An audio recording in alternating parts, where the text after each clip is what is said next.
CGCP 2305 by Chesthetica. White has 2 rooks and a bishop against black's rook and 2 minor pieces. So white is slightly ahead in material. What is the best way to proceed here?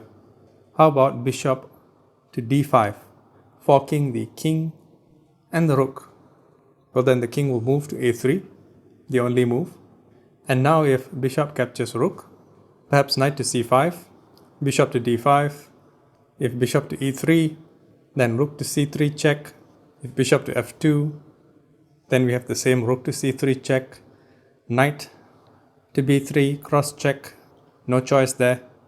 Rook on the b file, captures b3, king to a2, and this game will be over soon. Still, is that the best way to continue? Let's take a look at the analysis.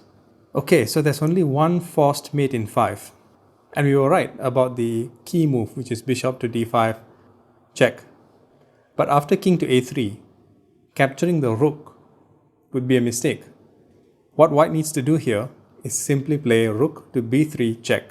And now the king is forced back to a2, and then rook on the b file to c3 with a discovered check.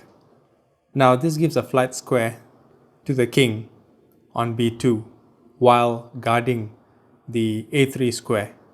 Note that rook to say h3 would be a mistake because after king to b2, the rook on c1 has to move away, and this gives a chance for black to have some counterplay with bishop to b6 check. So rook to c3, forcing king to b2, so that rook on c3 also guards the rook on c1, and then the rook on the third rank, that same rook, to c2 check, forcing the king back to a3.